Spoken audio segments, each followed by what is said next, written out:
दोस्तों नमस्कार। आप देख रहे हैं जालन टाइम्स न्यूज चैनल। जिस तरह से कांग्रेस के ज़माने में जब कांग्रेस का एक तरह से एकाधिकार था, केंद्र में भी कांग्रेस की सरकार होती थी और राज्यों में भी सरकार कांग्रेस की होती थी, और इक्का दुक्का राज्य में अगर सरकार जो है बन जाती थी किसी विपक्षी दल की, तो उस समय राज्यपाल कैसी भूमिका निभाते थे या अस्पष्ट बहुमत की दशा में राज्यपाल कैसी भूमिका निभाते थे, इसको लेके राज्यपाल बहुत कुख्यात हो गए थे और ये मामला बड़ा चर्चा का विषय रहता था। एक साथ कई राज्य सरकारें बर्खास्त कराने का कांग्रेसी सरकार में का रिकॉर्ड रहा। अनुच्छेद 356 का जो दुरुपयोग की पराकाष्ठा कांग्रेस की सरकार के समय में हो गई थी। हालांकि उसके बाद में जब पहली बार जनता पार्टी की सरकार केंद्र में गठित हुई तो उसने भी असमय जो है राज्य सरकारों को जो कांग्रेस की थी उनको भंग करने का काम किया था। लेकिन तब ये माना गया था कि जन भावनाएँ भी ऐसी हैं, वो भी कांग्रेस के विरुद्ध इतना माहौल है कि लोग भी चाहते हैं कि केंद्र के साथ साथ में राज्यों से भी कांग्रेस की सरकारें हटाई जाए। कांग्रेस का एक तरह से सर्वनाश उत्तर भारत में, समूचे उत्तर भारत में मतदाता कांग्रेस के सर्वनाश की आकांक्षा करने लगे। तो एक वो दौर ये था। और उसके बाद में जब 1980 में इंदिरा जी वापस आई सत्ता में, फिर कांग्रेस सत्ता में आई, तो फिर एक कमोवेश यही सिलसिला चल पड़ा। एनटी रामाराव को किस तरीके से अपना बहुमत दिखाना पड़ा था, परेड करके दिल्ली तक में परेड करने के लिए आए, फिर भी राज्यपाल उनको नकार रहे थे, एनटी रामाराव को। वो लोगों को याद हो। जीडी तपासे ने तो देवीलाल का बहुमत होते हुए भी, जीडी तपासे उस समय हरियाणा के गवर्नर थे और उनको शपथ नहीं दिला रहे थे। और कहा यह जाता है कि राजभवन में जीडी तपासे के साथ देवीलाल ने आपा खो दिया था और इसी मुद्दे पर हाथापाई भी कर डाली थी। बाद में सरकारी आयोग बना। ये हुआ कि जनता पार्टी की सरकार में ये हुआ कि राज्यपालों को इस ढंग से, अनियंत्रित ढंग से, मनमाने ढंग से राज्य सरकारों को बर्खास्त नहीं करना चाहिए। राज्यों में जो राज्य का जो जनादेश है उसका सम्मान करे, भले ही किसी भी पार्टी की सरकार केंद्र में हो और किसी भी पार्टी की सरकार राज्य में हो, लेकिन वो ये निर्वाह करना सीखे। विविधतापूर्ण देश है, इसलिए देश में अलग अलग क्षेत्रों की आकांक्षाएं अलग अलग हैं और क्षेत्रीय दलों की गठन की प्रक्रिया भी शुरू हो गई थी। वो शक्तिशाली हो गए थे और उनका जो है उनको अस्तित्व बचाना मुश्किल होने लगा था। तो ऐसे समय पे ये हुआ कि नहीं, एक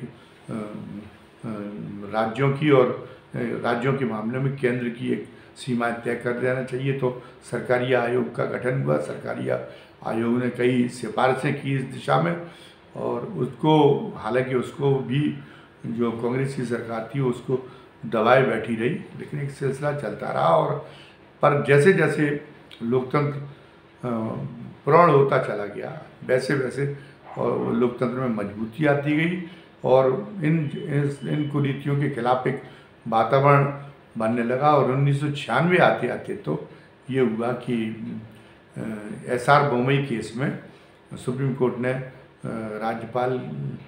राज्यपालों की जो राज्य सरकार भंग करने की जो शक्तियाँ थी उनको काफ़ी हद तक सीमित कर दिया। और तो राज्य सरकारों को जो विपक्षी राज्य सरकारें थी उसको सुप्रीम कोर्ट के इस निर्णय से काफ़ी सुरक्षा मिली हुई है, काफ़ी सुरक्षा मिली। इस बीच में जनता दल के बाद संयुक्त मोर्चा, वाम मोर्चे की सरकार आई और उसके जो शिल्पकार थे VP सिंह, वो तो एक आदर्श संघवाद की कल्पना करते थे जिसमें कुछ विषयों को छोड़ के और संघ जो है कोई केंद्र राज्यों में कोई दखल न दे पाए और ये राज्यों की जो सरकारें हैं वो चाहे किसी दल की हो, चाहे वो केंद्र की विरोध की सरकारें हो, लेकिन उनको जो है उनको काम करने का पूरा मौका मुहैया कराई। ये इस ढंग की बात विश्वनाथ प्रताप सिंह एक खाका जो बना रहे थे, रूपरेखा के अंदर राज्य संबंधों का बना रहे थे, उसमें काफ़ी राज्यों को गारंटी दी जाने वाली बात थी। और उसके बाद में मनमोहन सिंह की सरकार आई तो वो भी कोई बड़ी मजबूत सरकार नहीं थी, वो भी बैसाखियों के पर टिकी हुई सरकार थी। तो केंद्र का एक तरह से जो तांडव था राज्यों के खिलाफ, वो मनमोहन सिंह के ज़माने में काफ़ी अंकुश में रहा, क्योंकि वो तो उन्हीं क्षेत्रीय दलों की सरकार में चल रहे थे। अटल जी के साथ में भी यही बात रही। अटल जी खुद में भी जो है बहुत लोकतंत्र पसंद व्यक्तित्व थे, और साथ साथ में ये भी था कि उनकी जो परिस्थितियाँ थी वो भी इस तरीके की थी कि उसमें जो है वो राज्यपालों का दुरुपयोग करने की सोचा भी नहीं जा सकता। तो उस समय भी राज्य सरकारें काफ़ी आश्वस्त रहीं, काफ़ी उनको सुरक्षा प्राप्त हुई। और होते होते मनमोहन सिंह की सरकार जब बनी 2014 में, ये कई वर्षों बाद ऐसा हुआ जब केंद्र में पूर्ण बहुमत की सरकार कोई कायम हुई। तो अब शुरू में तो एक बड़ी आदर्शवाद की बातें मोदी सरकार के साथ जुड़ी हुई थी। माना ये जाता था कि इस सरकार के अभिभावक संघ है, और संघ जो है संघ के सांप्रदायिक मामलों में कुछ दृष्टियां हो सकती हैं, गलत दृष्टियां, कुछ दूसरी दृष्टियां हो सकती हैं, लेकिन बाकी संघ का जो आचरण है वो आदर्शवादी है। तो वो भी जो है उस ढंग का निरंकुश खेल जो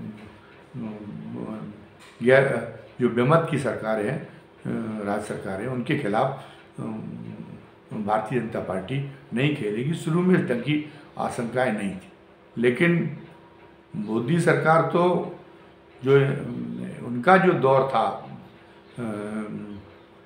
कांग्रेस का जो एकाधिकारवादी दौर था, उससे भी 10 कदम आगे निकल गई। वो जो अपना एजेंडा है उसकी पूर्ति के लिए संघ और मोदी सरकार दोनों एक आवश्यक समझते कि वन पार्टी रूल हो, जिस केंद्र में भी भारतीय जनता पार्टी का शासन हो और सारे राज्यों में भी भारतीय जनता पार्टी का शासन हो। लेकिन ऐसा सारे राज्यों में जब शुरू में तो उन्होंने संभाला था नरेंद्र मोदी जी ने, तब तो तमाम सारे राज्यों में भारतीय जनता पार्टी नदारद थी, लेकिन धीरे धीरे कोशिश करती भारतीय जनता पार्टी ने पैर अपने फैलाने की कोशिशें जारी रखी, और कई ऐसे राज्यों तक, खासतौर से पूर्वोत्तर राज्यों तक उसकी प्रभावी पहुंच हो गई जहां उसका कोई अस्तित्व नहीं था। लेकिन अभी भी केवल 9 राज्यों में भारतीय जनता पार्टी की अपनी सरकारें हैं। शेष जगह पे जो है विपक्ष की सरकारें हैं। और दिल्ली में तो ये हुआ कि एक बार तो बहुमत में आने के बाद खुद ही उन्होंने ही चुनाव करा दिया था अरविंद केजरीवाल ने, लेकिन दूसरी बार वो बहुमत में आए तो उनकी सरकार में तमाम उपराज्यपाल जो दिल्ली के थे उन्होंने तमाम मड़ंगेबाजी की, लेकिन वो सरकार ने अपना कार्यकाल पूरा कर लिया और फिर वापस आ गई। तो फिर जो है और अब की बात तो दिल्ली MCD में भी जो है म्यूनिसिपल कॉरपोरेशन में भी आम आदमी पार्टी की सरकार कार्य हो गई। तो एक उपराज्यपाल जो है दिल्ली की सरकारों को काम न करने देने के लिए उपराज्यपाल का एक जो निरंकुश तरीके से जो आचरण था वो नग्न रूप में एक सामने आने लगा केंद्र के इशारे पे। और दिल्ली में तो ये है कि दिल्ली की जनता से भी जैसे कहा जा रहा हो कि आप अगर या तो आप जनादेश देने के बारे में पुनर्विचार करें, यहाँ पे भी भारतीय जनता पार्टी को जनादेश देने का काम करें, और नहीं करेंगे तो हम दिल्ली की जो सरकार को आप चुनेंगे उसको काम ही नहीं करने देंगे, और उससे परेशानी ये होगी क्योंकि अव्यवस्था बनी रहेगी, कार्य नहीं हो पाएंगे। जब सरकार ढंग से कार्य नहीं कर पाएगी तो उसका खामियाजा तो नेता तो भोगते नहीं है। जब सरकारें काम नहीं कर पाती तो उसका खामियाजा तो वो भोगता है, लोग भोगते हैं। और देखा कि दिल्ली में जो अधिकारियों की ट्रांसफ़र पोस्टिंग तक सरकार न कर पाए, इसकी जो है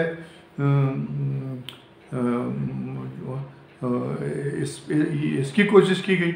और जब दिल्ली सरकार इसके खिलाफ सुप्रीम कोर्ट गई और सुप्रीम कोर्ट ने उसके ट्रांसफ़र पोस्टिंग के उसके अधिकार को मान्यता दी और कहा कि इसमें उपराज्यपाल को दखल नहीं देना चाहिए, तो उसके बाद में केंद्रीय कानून ही लेके आ गई और केंद्र के कानून के माध्यम से उसने ये काम कर दिया कि अब जो है फिर वो एक तरह से दिल्ली सरकार को पंगु बनाने का काम कर दिया कि आप अधिकारी हमारे होंगे, अब आप काम कैसे अपनी नीतियाँ कैसे कार्यक्रम लागू करके ये जो है ये हम होने नहीं देंगे, अधिकारी तो हमारा उपराज्यपाल नियुक्त करेगा। तो ये दिल्ली में एक अखाड़ा बना हुआ है। और जो बीजेपी एक समय दिल्ली को पूर्ण राज्य का दर्जा देने की मांग कर रही थी, अब वो बीजेपी ये देख रही कि अगर आम आदमी पार्टी को वहाँ नहीं हराया जा सकता तो दिल्ली विधानसभा का अस्तित्व समाप्त कर दिया जाए, दिल्ली के लोगों को विधानसभा चुनने का अधिकार से ही वंचित कर दिया जाए, वहाँ की विधानसभा को ख़त्म करने का प्रयास हो रहा। अन्य राज्यों में भी ज़बरदस्त टकराव चल रहा है। जगदीप धनखड़ एक अलग राजनीतिक विचारों की दृष्टि से एक अलग ध्रुव पर खड़े थे जब वो पश्चिम बंगाल के राज्यपाल थे, और जो ममता बनर्जी की सरकार थी वो एक अलग ध्रुव पे खड़ी हुई थी। और जानबूझ के जगदीप धनखड़ को जो पश्चिम बंगाल का राज्यपाल बना के भेजा गया था ताकि वो सीधा कर सकें ममता बनर्जी को, क्योंकि कानून के भी अच्छे महारथी जानकर थे। तो वो लोकप्रिय सरकारों के अधिकारों का अतिक्रमण करते हुए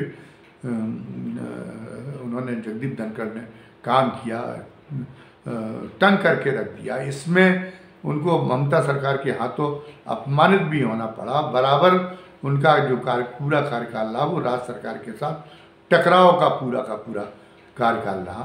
अभी भी हालांकि कोई ममता बनर्जी सरकार के अनुकूल राज्यपाल नहीं है, लेकिन अभी भी खींचतान रहती है। लेकिन अब खींचतान की जो मात्रा है वो नहीं रह गई जो जगदीप धनखड़ के समय पे थी। और जगदीप धनखड़ तो अब राज्यपाल के बाद में प्रमोशन भी पा गए ये सब कुछ करके, और वो अब उपराष्ट्रपति हैं। और उपराष्ट्रपति के रूप में भी वो राजनीतिक भूमिका निभाने से बाज नहीं आ रहे, जो कि उनके पद की गरिमा के खिलाफ कहा जाता है। सदन में वो किस ढंग से मतलब रखते हैं, अब व्यवहार में अंतर रखते हैं विपक्ष के और सत्ता पक्ष के, ये भी सर्वविदित है।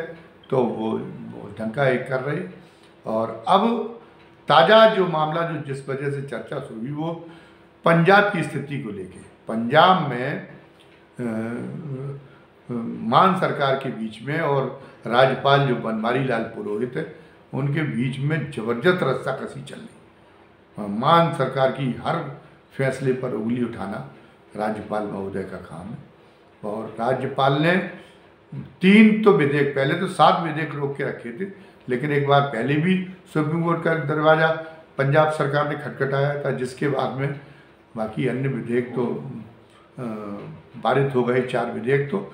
लेकिन जो 3 विधेयक हैं वो जुलाई के महीने से वो रोके हुए हैं, ना तो वो वापस कर रहे हैं, ना वो राष्ट्रपति को कार्रवाई के लिए संदर्भित कर रहे हैं, ना वो खुद फैसला ले रहे हैं। तो पंजाब सरकार को एक बार फिर जो है सुप्रीम कोर्ट के सामने पहुंचना पड़ा। और इसके पहले केरल की सरकार और तमिलनाडु की सरकार पहुंची चुकी है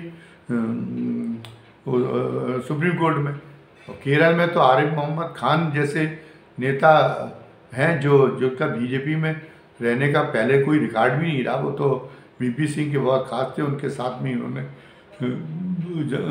कांग्रेस पार्टी छोड़ी थी, फिर वो जनता दल में रहे थे, बहुजन समाज पार्टी में रहे थे। तो वो जिस ढंग की सामाजिक व्यवस्था के मामले में जिस ढंग के विचारों की पैरवी करते थे वो तो भारतीय जनता पार्टी की लाइन के बहुत मुखालिफ था। लेकिन अब वो कट्टर वाजपेयी हो गए हैं और उनने तो 2 साल से विधेयक रोक रखे, उनके विरुद्ध भी यही तमिलनाडु में भी यही है। तमिलनाडु में राज्यपाल चेतावनी भी दे चुके हैं उनको, स्टालिन सरकार को, और वहाँ पे भी विधेयक राज्यपाल ने रोक रखे, तो वो का भी मामला गया। तो पंजाब के मामले में जब वो विधेयक सुप्रीम कोर्ट ने कहा कि ये क्या है, कि मतलब क्यों आप निर्वाचित प्राधिकारी नहीं, राज्यपाल समझना चाहिए, तो जो विधेयक पारित होते हैं, बाकायदा विधानसभा में पारित होते, चुनी हुई सरकार पारित कराती है, उनको आपको उन पर तत्काल कार्रवाई आपको करनी चाहिए। उनको आप लंबित क्यों रखते हैं? या तो कार्रवाई के लिए वो उसको बढ़ा दें, या फिर उसको राज्य सरकार को वापस रखें। तो जब सुप्रीम कोर्ट ने इस मामले में परोक्ष रूप में राज्यपाल की लानत मलामत कर दी, तब जो है सॉलिसिटर जनरल तुषार मेहता के माध्यम से सुप्रीम कोर्ट को सूचित कराया गया कि नहीं, राज्यपाल ने वो लंबित विधेयकों के मामले में कार्रवाई कर दी है। लेकिन क्या कार्रवाई की, इसकी रिपोर्ट के लिए उन्होंने कहा, तुषार मेहता ने कहा कि अभी रिपोर्ट जो है हमें रिपोर्ट अभी हमारे पास तत्काल उपलब्ध नहीं है, तैयार नहीं है, हम रिपोर्ट अगली सुनवाई में देंगे। और फिर उन्होंने जो है वो समय मांग लिया है, तो ये एक समय मिल गया। लेकिन एक तल्ख टिप्पणियाँ की हैं, और ये कहा सुप्रीम कोर्ट ने कि ऐसा क्यों है कि जब राज्य सरकार हमारे पास में आ जाए तभी राज्यपाल जो उनसे अपेक्षित कदम है वो उठाए, राज्यपाल समय रहते हुए कदम उठा दें। तो ये जो एक यही सुशासन के अनुरूप नहीं कहा जा सकता। होना तो ये चाहिए कि आज जब हमारा लोकतंत्र पूर्ण हो चुका है, तो वो अतीत के कांग्रेस के दौर की याद करने की जरूरत नहीं। उस समय हमारा लोकतंत्र आदिम अवस्था में था। उस समय आदिम अवस्था में जितने लोकतंत्र है, अमेरिका के लोकतंत्र में भी बहुत गड़बड़ियाँ होती थी, ब्रिटेन के लोकतंत्र में भी बहुत गड़बड़ियाँ होती थी। लेकिन आज हमारा पूर्ण लोकतंत्र है। आज ये शोभनीय नहीं लगता जो कुछ हो रहा है। ऐसी संस्कृति विकसित करनी पड़ेगी केंद्र को, जिसमें वो राज्य सरकारों के साथ में, विपक्ष की राज्य सरकारों के साथ में भी निर्वाह करते हुए और एक सुशासन की दिशा में आगे बढ़ने का काम करके दिखा सके। ये कौशल उसको विकसित करना पड़ेगा। वो वन पार्टी रूल की अगर ख्वाब देखते रहेंगे, उसी सनक में काम करते रहेंगे, तो स्थितियां बिगड़ेंगी। और वन पार्टी रूल भारत जैसे देश के लिए उचित भी नहीं, अनुकूल भी नहीं इस देश के लिए, क्योंकि ये कहा जा चुका, तमाम लोग ये स्थापित कर चुके हैं कि इतनी विविधता है भारत में, यहाँ इतनी तरह की क्षेत्रीय आकांक्षाएं हैं कि वो उसका समावेश किसी एक पार्टी में होना संभव नहीं है। एक रूपी व्यवस्था यहाँ संभव नहीं है। इसलिए अलग अलग राज्यों में अलग अलग क्षेत्रीय आकांक्षाओं के मुताबिक सरकारें बनेंगी, और वो सरकारें, अगर वो जम्मू कश्मीर जैसी स्थिति ना हो, क्योंकि जम्मू कश्मीर में एक समय ऐसी सरकारें बन जाती थी जो अलगाव वाले प्रस्ताव पारित कर देती थी। इसी पर बड़ी मुश्किल से अंकुश लगाया जा चुका था, जबकि भारतीय जनता पार्टी की सरकार, भारतीय जनता पार्टी समर्थन भी दे रही थी। फिर भी महबूबा मुफ्ती की सरकार में कितनी मुश्किलें पैदा हुई, कितना धर्म संकट जम्मू कश्मीर में पैदा किया गया। तो वहाँ तो राज्यपालों का एक रोल है कि वो एक तरह से राष्ट्रीय अखंडता को मजबूत करने की जहाँ दरकार है, जहाँ राज्य की परिस्थितियाँ ऐसी हैं कि वहाँ कोई ऐसी सरकार भी चुनी जा सकती है जो कि अखंडता के लिए मुश्किल पैदा करे, वहाँ तो राज्यपालों का एक अलग तरीके का रवैया क्षम्य हो सकता है। लेकिन बाकी अन्य राज्यों में तो आप अगर एक कल्चर विकसित करेंगे तो एक जैसे एक मामले में लिया जा सकता है कि बीजू पटनायक के साथ इस सरकार का निर्वाह ठीक ढंग से हो रहा, क्योंकि जहाँ पर केंद्र में सत्तारूढ़ दल का कोई गोट फंसती है, वहाँ बीजू जनता दल का सहयोग उसे मिल जाता है। और वो बहुत कोशिश कर चुके उड़ीसा में पैर पसारने की, लेकिन उड़ीसा में पैर नहीं पसार पा रही, तो भारतीय जनता पार्टी ने स्थितियों से समझौता कर लिया है। तो जैसा उसने वो उड़ीसा में किए हुए वैसा वो अन्य राज्यों में भी करे। सरकार को राजनीति अपनी जगह होती रहे, सरकारों को सरकारों की तरह काम करने दें, और सरकारों का काम सरकार की तरह हो, केंद्र और राज्य के बीच में एक समन्वय हो। इस सही संघवाद यही है, वरना तो ये तो जो कुछ हो रहा है ये तो संघवाद पर आघात है। और मांग ये होने लगी अब तो फिर एक सुर उठने लगे कि राज्यपाल का पद ही समाप्त कर दिया जाए, इस पद का औचित्य क्या है।